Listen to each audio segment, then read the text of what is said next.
This program is designed to provide general information with regards to the subject matters covered. This information is given with the understanding that neither the hosts, guests, sponsors, or station are engaged in rendering any specific and personal, medical, financial, legal, counseling, professional service, or any advice. You should seek the services of competent professionals before applying or trying any suggested ideas.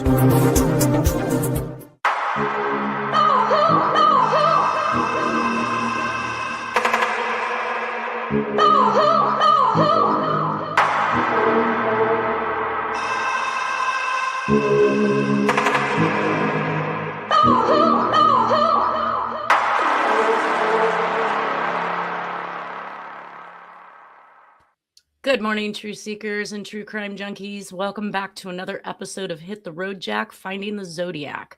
I'd like to welcome to the show today, Nolan Del Campo. Good morning, everybody. Good morning. And Lindsay McBrayer. Good morning. She must be muted. I see you. Okay. Well, we're just hopping right in. I didn't really actually do any research or laundry, or I didn't see any YouTube comments. So we're just going to jump right back in where we left off on the presentation last week.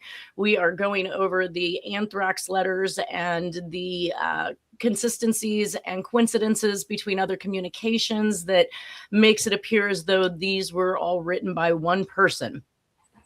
In the presentation, we don't have that up.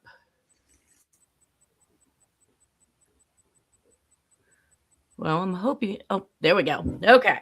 So basically last week we left off pretty much around this particular area where I was showing that the return address on the Anthrax letters stated a fourth grader at a Greendale school, which, again, was mentioned by Harriet Suchet as being a school out of Canada.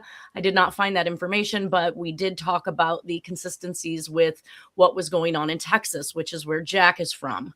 So when we looked at the actual return address being from a fourth grader, I did a cross comparison to another letter that I believe was also written, or should I say cut and pasted, much like the Black Dahlia letters, to Tim Miller and his daughter, who was killed in 1984.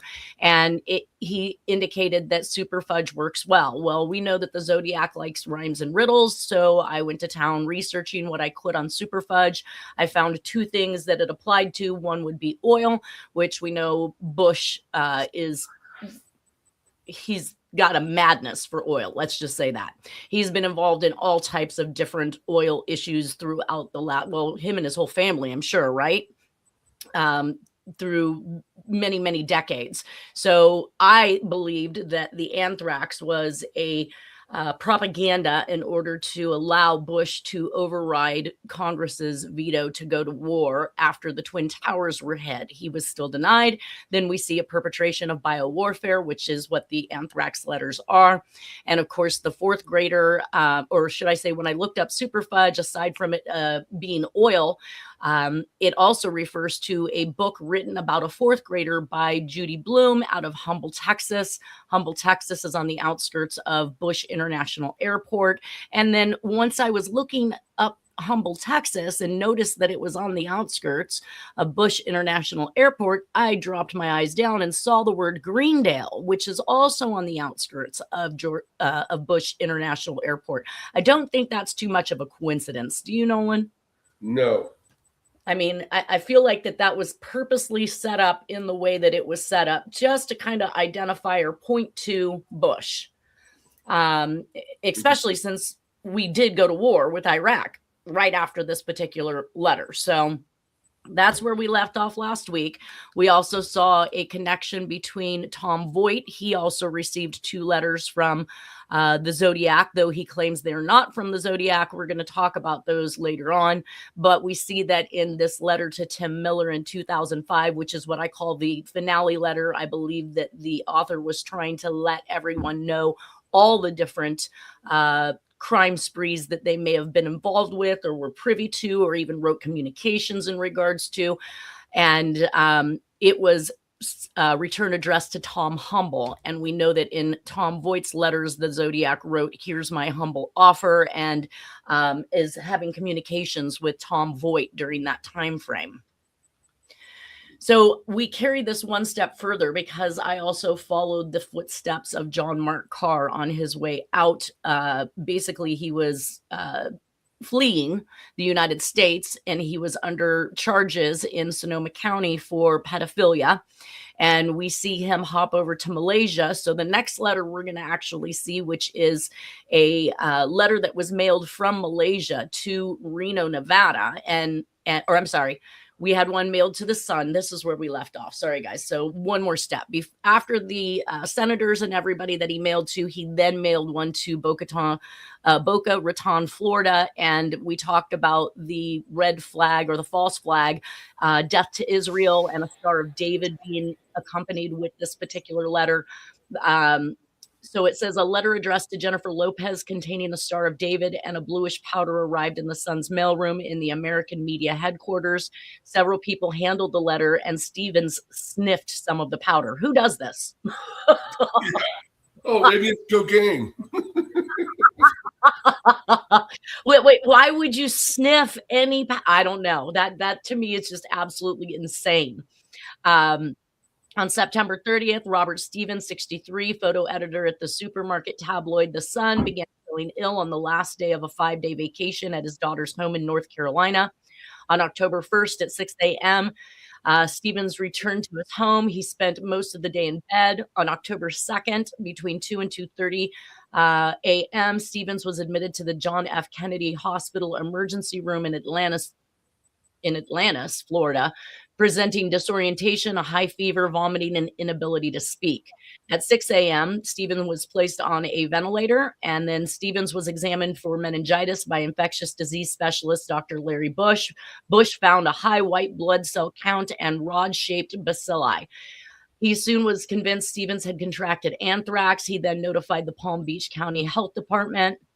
And on October 3rd in the evening, government investigators, including 12 investigators from the CDC, some from the Epidemic Intelligence Service, began their investigations into Stevens' movements for the last few days and potential sources of the anthrax. The hospital ships spinal fluid samples to state health officials and the CDC. So he's pretty bad off at this point. On October 4th, the CDC confirmed the anthrax diagnosis. Federal officials announced that Stevens was admitted to a hospital on Tuesday with non-contagious pulmonary anthrax. HHS Secretary Tom Thompson suggested Stevens may have contracted anthrax from drinking water from a contaminated stream, a medically far-fetched theory. 4 p.m. on October 5th, Stevens died. Sunday, October 7th, in the afternoon, the government sealed the American Media Building. In the evening, Bacillus anthracis spores were found on a computer keyboard Stevens used at the offices of The Sun. Anthrax spores were detected in the nasal passages of Ernesto Blanco, 73, which was a male supervisor at The Sun. The authorities decided to test all employees in the building. On October 8th, 9 a.m., 1,000 people, American media employees, or other long-term visitors underwent nasal swab tests and began taking antibiotics from the National Pharmaceutical Stockpile. October 9th, American media employees underwent blood tests.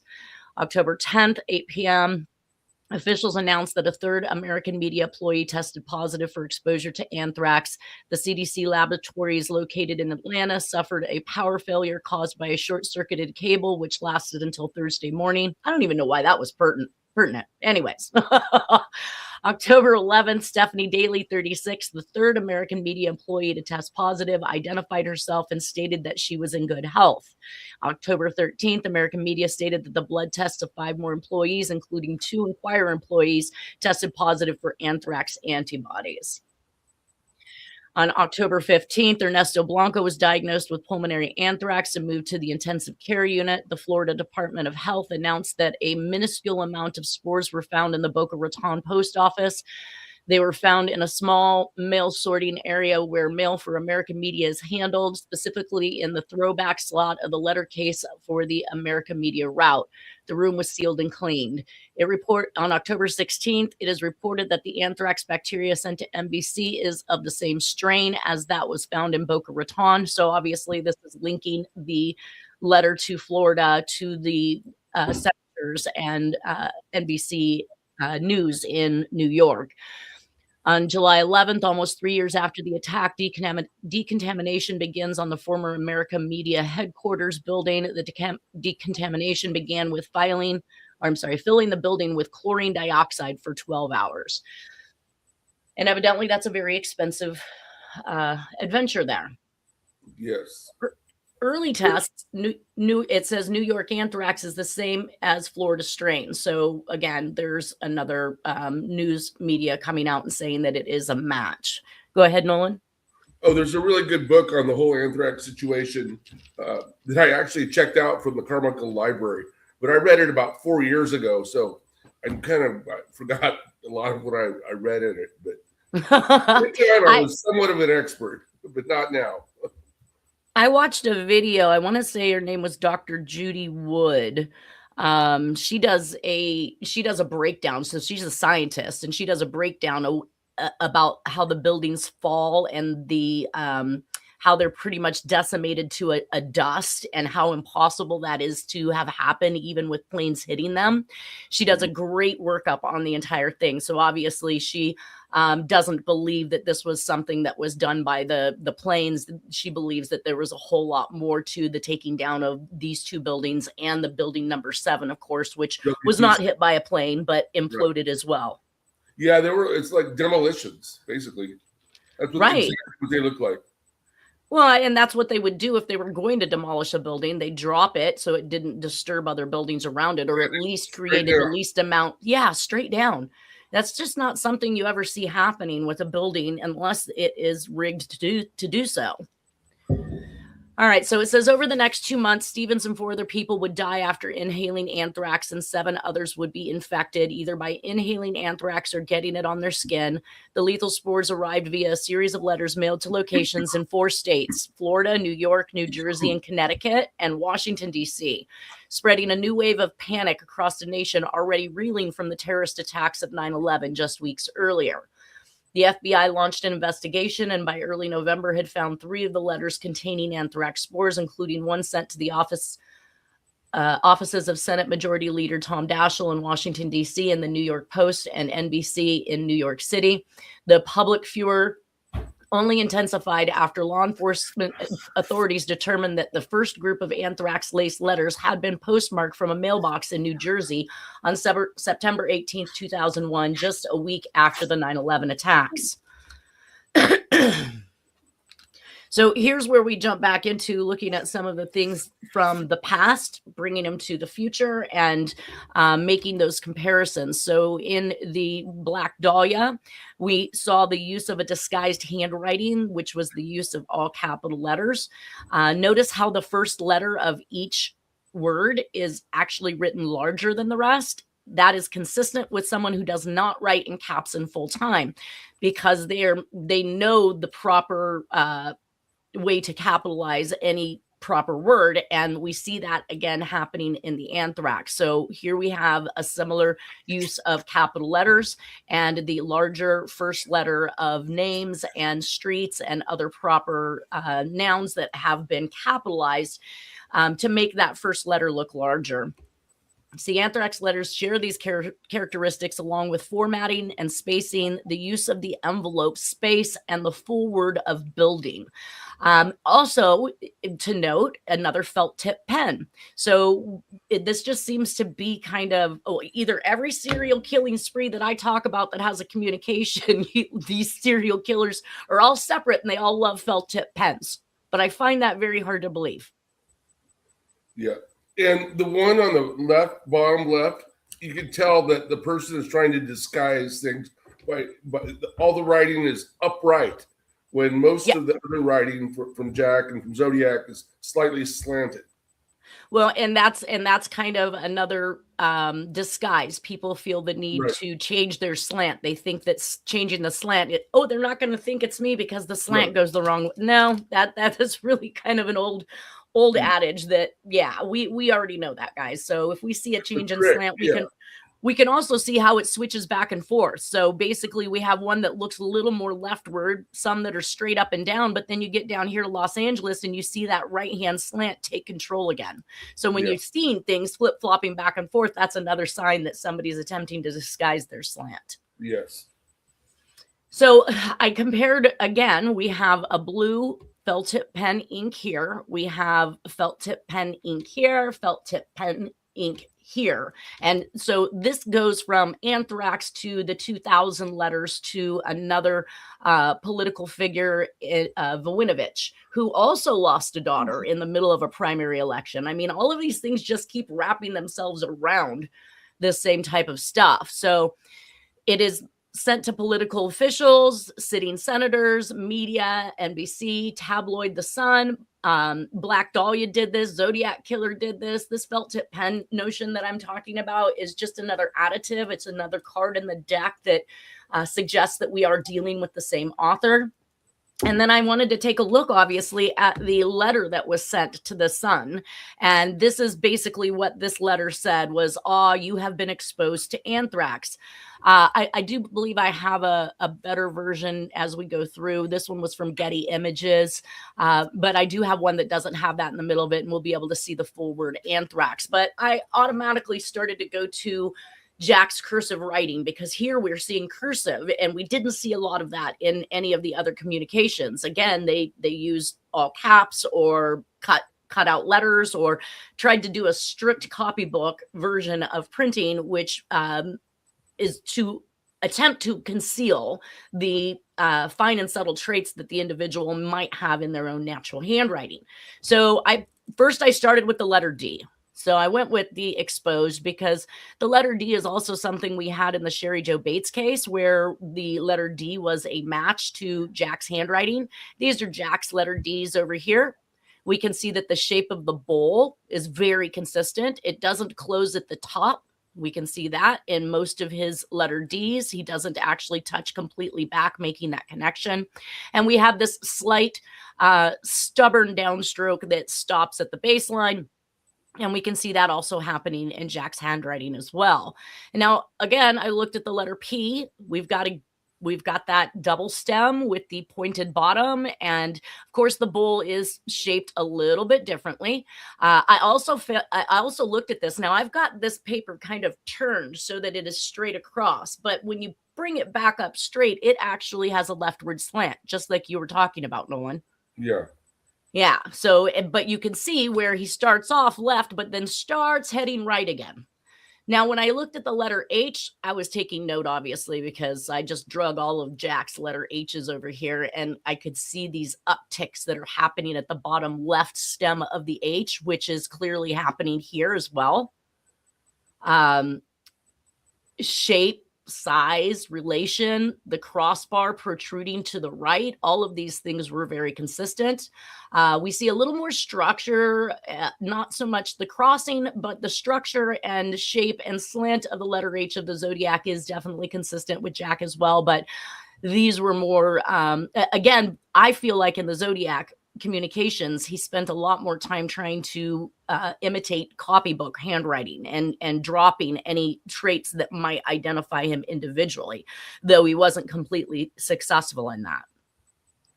So we got slant associated. Yeah, we've got the P's, the H's, the D's. Then I went ahead and I looked to some of the things that Jack does individually, because I noted that these heavy entrance strokes that we see on the H and B, I wanted to look into Jack's handwriting and see if that's something we can find. And as a matter of fact, we do see him using entrance strokes on the letter F and also on the letter H, on the letter P. So he definitely uses entrance strokes, which is not something that everybody does. Let's see. We looked at the letter A's as well. The shapes are relatively familiar. This one is a little more consistent with what we were seeing out of the Zodiac and Jack, which is this double stem, left side of the A, a little bit rounded at the top, and the crossbar that protrudes to the right. That again is something that it's differently than the rest of it. It's yeah. So now this one being upright. Now you can see where he was trying to manipulate that slant. But we can see that those letter A's are all consistent with the style shape of, as well, of the disguised use of the Zodiac and of the known uses of Jack. Then, of course, I wanted to look at, let's see here. We looked at the letter B because we had this formation that wraps itself around this way. We could find that happening in Zodiac and the Tom Voigt letters. The letter N, let's see, where did I cover that up? I feel like I covered the N up. Oh, man. So basically, I was making a comparison to Anthrax, but it looks like I covered the N up, and that's a little depressing right now because I wonder if I could fix that real quick. Let me see. Let me go out, move that. All right. Now, from currents, hide presenter, and let's share this again.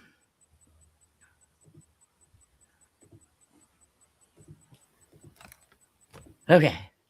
Let's see if I can get Juan to throw that presentation back. Thank you, Juan.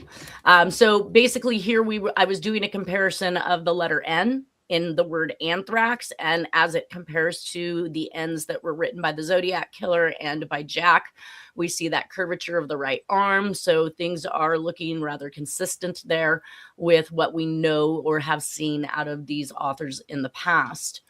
I looked at, let's see, where's the N? I'm looking at the N's, and of course the ending, what I paid more attention to was this first hump that was very angular that we see in Jack's, because this last hump can look differently on any occasion since it's an ending letter. So I got that from the word in from one of his letters, and in the word begin over here to the left. Again, we see the entrance stroke on the B, so we know that these entrance strokes are something that is within his arsenal. Now, this was one of the mind blowers, is the letter G. So right here in this section is the Anthrax G's from the envelopes and the communications, quite frankly, but they resemble a number 6. And this is what, right. This is what they determine in graphology that makes you good with numbers, is when your formation of letters or the alphabet look like numbers, then that means you have an affinity for numbers. You're good at numbers, basically. And we seen that, and the graphologist talked about that in the assessing of the profile of the Anthrax author. But when we look back at all of the rest of the G's that we've pulled from all these other communications, they all share that very same similarity. I mean, look at this one up here in the Zodiac Killer, and compare that, to any number of these letter G's down here. It is just absolutely mind-boggling. So we have even the letter G's. So now we've covered what? A's, N's, ones. It looks like he's going out of his way to not make it look like a 6. He's got that hard cross in the G. Which one? On the Tim Miller ones. Now, and actually, I meant to remove that because Tim, here's another caveat to Tim's letter. While he received the letter in 2005, he turned it over to the police department, League City Police Department. He claims that inside of a year it went missing. They claim to no longer have that letter, and it was only a cutout version. He never seen the handwriting version. So I've seen 2 versions. They were both on Photo Bucket at the time when they were sent to me by an anonymous person. And so Tim had never seen the handwritten version one. To me, it looks like somebody attempted to mimic or copy the cutouts to a T and created it. I don't know who created it. I don't know that it is from anybody other than whoever put it up there on the internet. So I'm not making a general comparison of those particular letters just because we don't know the source of that. And Tim had never seen that letter before. So it's one of two things. Either Tim was mailed one version and another version was mailed to the police department. And then when they went missing, whoever, took them, then put them up on Photo Bucket, and then it was dispersed to me. Or we have legitimate, separate letters, one done in cutouts and one done handwritten. But who did that handwritten one go to? We have no idea or no clue. Like I said, Tim Miller has no knowledge of a handwritten version of the letter that he received. So I'm not really taking this into account, even though I can show lots of similarities to Jack's. Yeah. So, but again, I don't know whose it is. They don't look natural, I guess is my point. Right. Yeah, no, not at all. They were definitely copying. When I looked back and compared the two versions, they were mimicking what they saw on the cutout versions. So I started also looking at the folds, because folds have been a big thing to me. And we see these strange fold marks. Lots of fold marks in these letters that are happening. And we see it over here as well, several different folds. And we even see this diamond shape that occurs right here in the center of the page. And the way the person folds the paper can also identify an author. They used this technique when determining whether or not they had received a real Zodiac communication, because if it wasn't folded like the Zodiac, then it was probably a copycat or somebody trying to mimic. So I took us all the way back to Sherry Jo Bates on this. We know this was teletype paper that comes off of a roll, so that's why it's not a full 8.5 by 11. It is just a portion. And we noted all the funky little fold marks that occurred in this particular communication. Even had flipped up corners. I don't know if that was something that they did after they received the document, or why they appear folded up in that particular image. But we look... Maybe when they pull it out, they don't want to tear it, so it makes it maybe easier to extract. I don't know. That's just a thought. Yeah. I don't know. I just find it odd, and the reason I do is we're going to see it again. In fact, I think no, not in that one. Anyways, again, we look at the multiple folds that are occurring in Jack's papers. So we know that this one's from Jack, and it's got this, again, all these multiple folds in it. So then I just wanted to do kind of a strict comparison. Again, some of the places and points in which this is actually folded actually lines up with Sherry Jo Bates. That's here. So here's the Anthrax one. I just found this image recently, but look, again, the ends are folded. Oh, okay. So I don't know if that's something they're doing or something that was done in the process of the fold by the actual author. Either way, it was just coincidental that one showed up. What was not so coincidental was this V shape that occurred. I'm not even sure how you fold a paper to get that to happen. Wow. What are you doing, origami? Like, I don't understand it all. So I wanted to point that out just because it not only happened in one of Jack's own letters, but actually happened in the Florida Sun letter.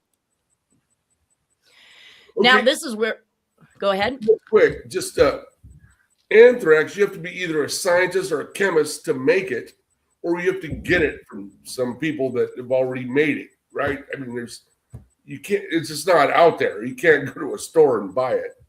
Well, my research shows that the Ames strain that we're talking about originated in Texas. Okay. It's found in the ground. So it is something that somebody, but being able to weaponize it, being able to, do something with it obviously takes some skill. Yeah, because the first I ever heard about anthrax way before this, all this stuff was like cows would get it. Right. At 100%. So is it by grazing in land that has that compound in the soil, or? I would think so. I would think so. Okay. I want to say that it was Harriet that had mentioned or talked about the Ames strain originating from Texas and that it was in the ground.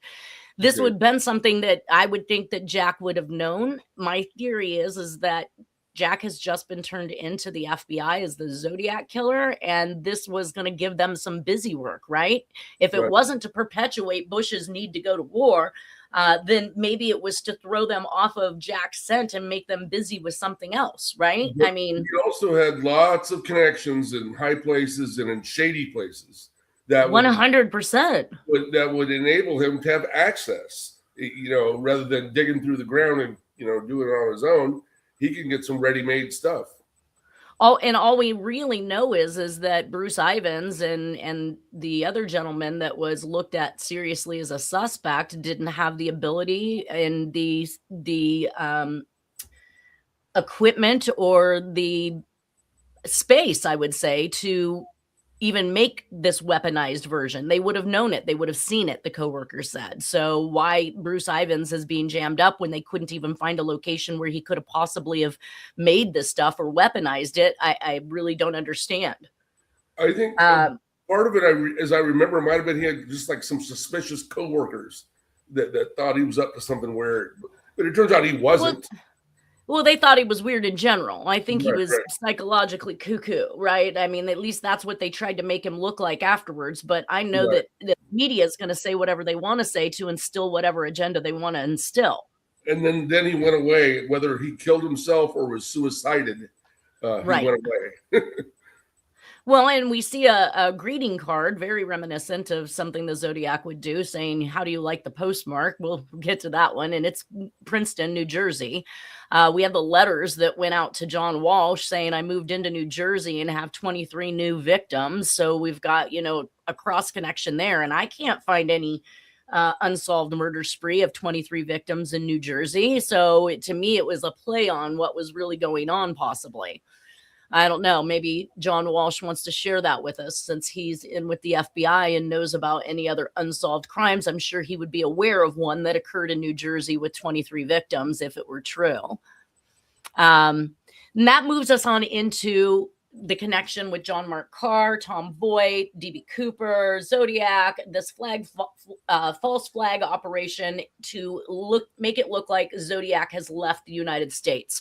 And this is happening in 2002, 2003. But this is the steps that I believe John Mark Carr took, which was he left U.S., went to Malaysia, and that's where this next Anthrax letter comes into play.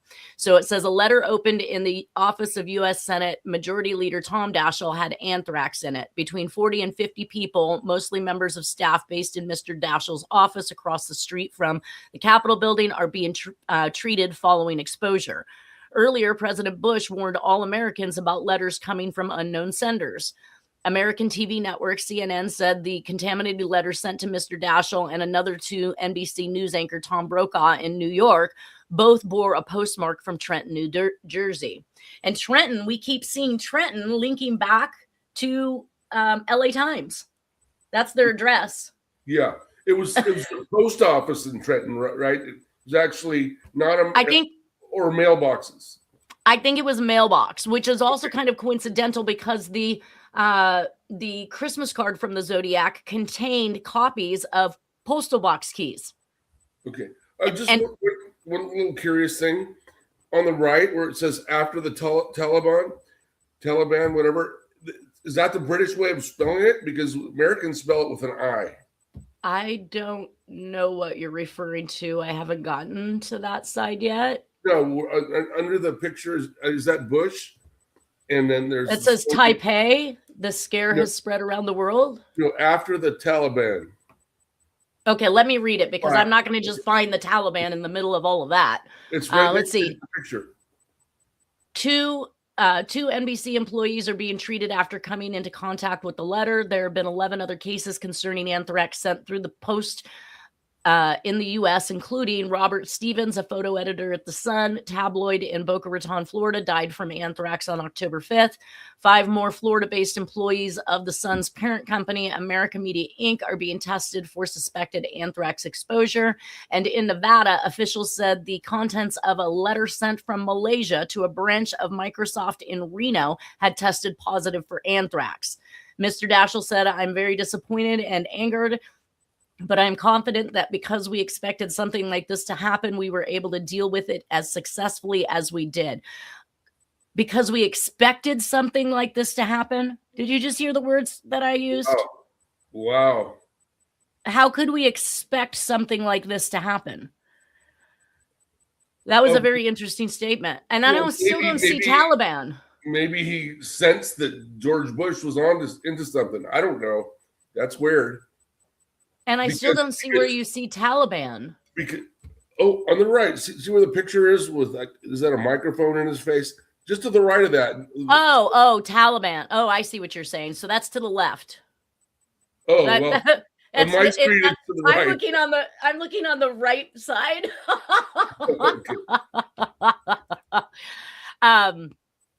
Yeah, right here after the Taliban. So maybe that's the way the British spell it. I don't know. Maybe, yeah, maybe. Well, and so the other interesting part is that this letter that comes out of Malaysia is mailed to Reno. We know of one other time, I believe, that the author of these letters mailed to Reno Gazette, which is in the D.B. Cooper case. So what is it with Reno and these serial killers? What does Reno got going on? Unless this is not just a coincidence. Who knows? So continuing on, it says the U.S. government is trying to calm fears of a public health risk. The key thing for the U.S. people is to be cautious about letters from people that you do not know, any letters that look suspicious, and take them to the local law enforcement officers, said Mr. Bush. In an unusual twist, it has emerged that the wife of the Sun's editor rented an apartment to two of the hijackers in the September 11th plane attack. Come on. Come on. You can't make this stuff up, and that is not a coincidence. Wow. But what did he get a letter containing anthrax because this individual had inside knowledge that this man's wife had rented the place to two? Come on, like, how is this? This is mind-boggling that this is wrapping itself around it. But the FBI has said any link between the attacks and the anthrax scare was purely coincidental. Purely. Yeah. I'm sorry. I obviously did not read that little excerpt, so my jaw's on the ground right now, just as much as probably anybody else's is to see that. And then to see the FBI call it purely coincidental. Hospital emergency comments about we expected this. I think that may be related to the two prongs of how to invoke, more authority by the president to do stuff. And the first one is active terrorism. The second one is chemical warfare. So maybe that's what he was referring to. I don't know.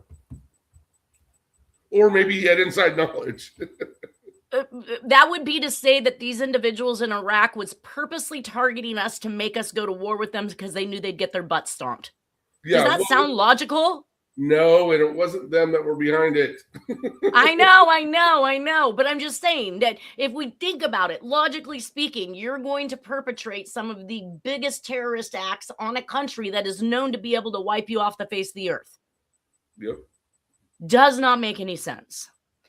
Right. Well, it goes on to say hospital emergency centers in parts of the U.S. are reported to be busy with people worried about the scare. Some pharmacies are limiting supplies of ciprofloxacin, an antibiotic used to treat the disease after an unusually strong demand.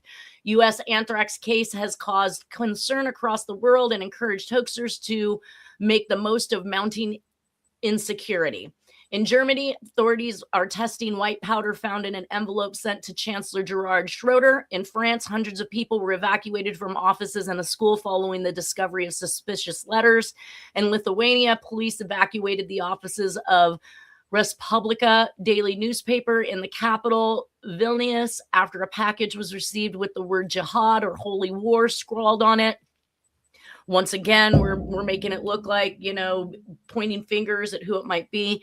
In Canada, the federal parliament building in Ottawa was partially closed when a worker developed a rash after handling a package containing powder.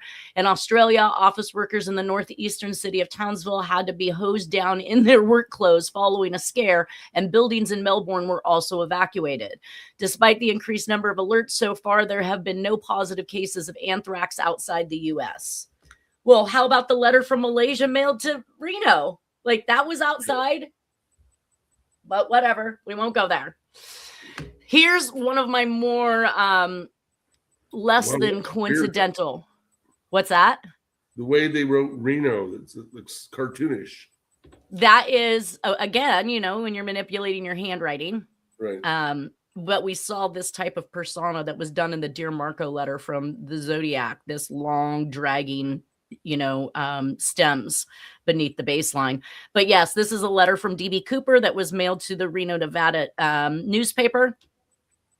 And so this is in 1971, and we see that the use of a historic trolley, San Francisco cable car stamp is used in the D.B. Cooper mailings.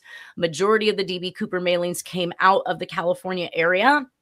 And it is, again, mailed to Reno, Nevada, just as the Malaysia letter is mailed to Reno, but it's mailed to Microsoft.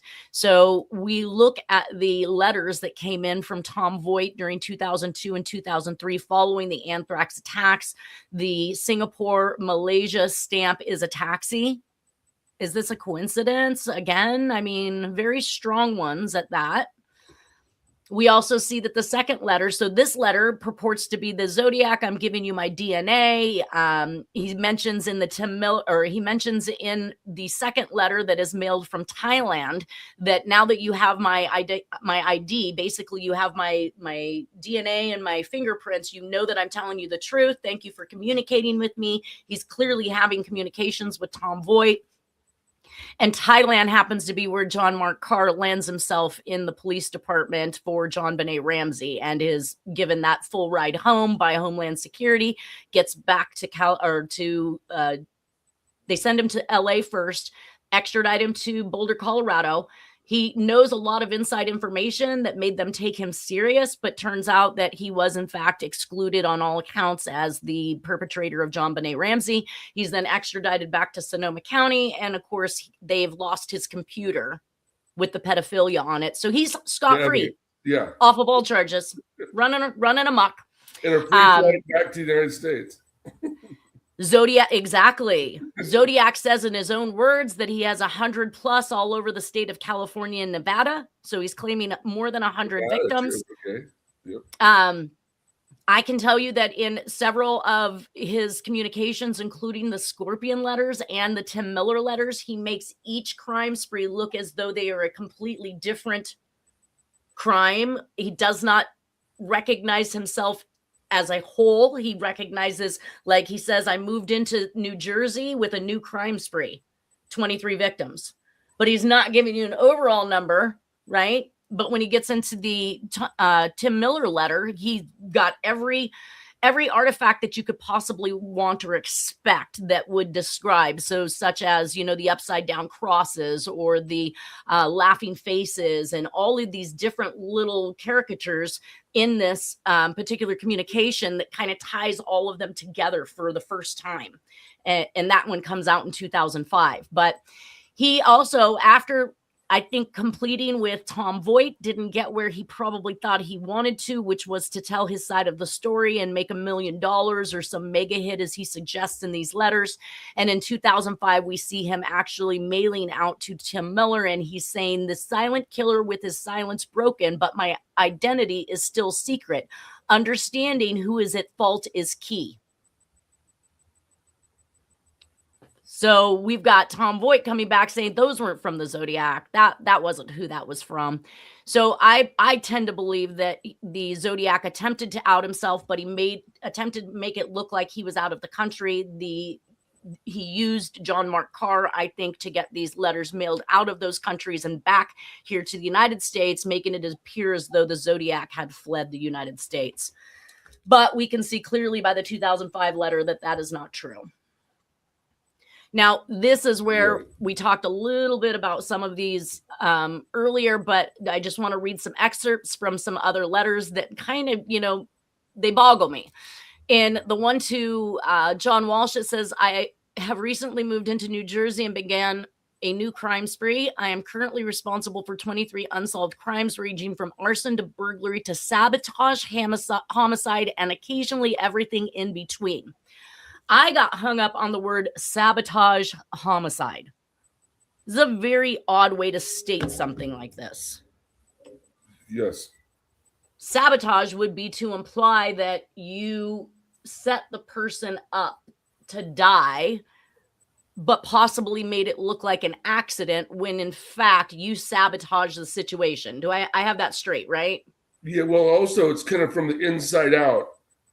Sabotage. It's like planting a bomb at your own place of work, or trying to interfere with the plans of your leaders.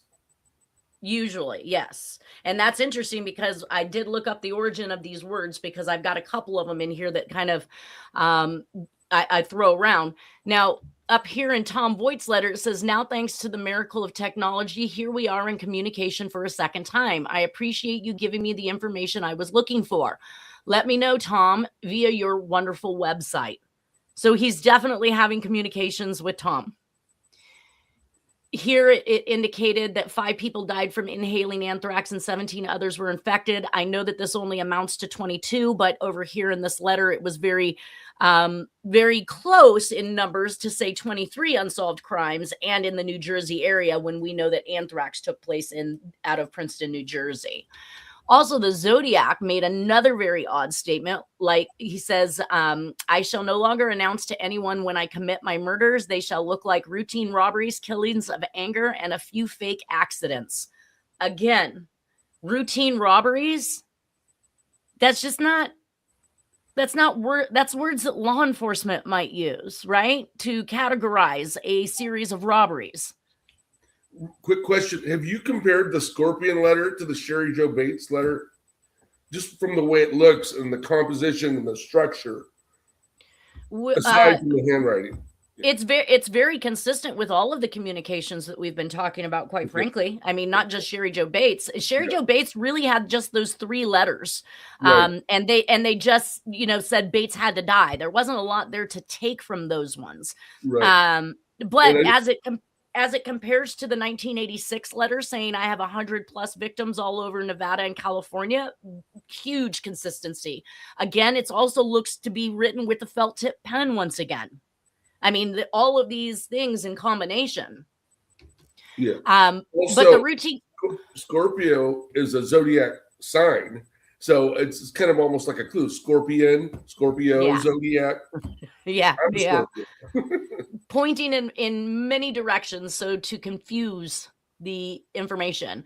But so as odd as it is to hear them say sabotage homicide, we see the Zodiac say routine robberies, killings of anger, and a few fake accidents. All kind of oxymorons, right? Yeah. So I looked up both of these words for their origin, and the value of simple sabotage in wartime kept coming back up. And so it says the United States Office of Strategic Services, which I tend to believe sometimes, Jack, could have been part of the OSS before it became the CIA. Right. Later renamed the CIA, and remember that in these Scorpion letters, he says he's better than even the FBI and CIA code breakers. So he's discussing this very same notion. Later renamed the CIA, noted the specific value in committing simple sabotage against the enemy during wartime: slashing tires, draining fuel tanks, starting fires, starting arguments, acting stupidly, short-circuiting electric systems, abrading machine parts will waste materials, manpower, and time. To underline the importance of simple sabotage on a widespread scale, they wrote, widespread practice of simple sabotage will harass and demoralize enemy administrators and police. The OSS was also focused on battle for hearts and minds during wartime. The very practice of simple sabotage by natives in enemy or occupied territory may make these individuals identify themselves actively with the United Nations war effort and encourage them to assist openly in periods of Allied invasion and occupation. Oh, speaking of which, we get the draft coming back. Yes. OSS is very hands-on, and so is the CIA. They're not meant to be. They're meant to be intelligence organizations. And out of the country. And they're only supposed to operate outside the country. They're not supposed to be operate, but we find that they are. Yeah, for sure. Simple psychology, routine activities theory, definitions and examples. Simple psychology. Routine activities theory is a criminological framework developed by Cohen and Felsen in 1979. It explains that crime happens when three things come together in time and space: a motivated offender, a suitable target, and the absence of a capable guardian. So the routine activity theory, routine activity theory is a law enforcement concept that helps authorities identify potential crime targets. Instead of focusing on who might commit the crime, the theory uses a problem analysis triangle to analyze the potential environment for a crime to be committed. So again, routine robberies or routine theory is, again, a law enforcement CIA type propaganda. Anyways, that pretty much puts us at the end. We've got just a couple seconds here. If there was anything that you would like to add, no. I think that is all we have for this week. So, well, thank you again for being here. This was very interesting, and I hope everybody has a wonderful weekend, and we will see you next Friday. Yeah, hopefully we'll get Lindsay involved next week. Yeah, I kind of missed out on her. I don't know if she was busy, but I think she was having technical difficulties. It looks like it. So, yeah, definitely. All right, you guys, everybody take care, and we'll see you all next Friday. Have a good weekend.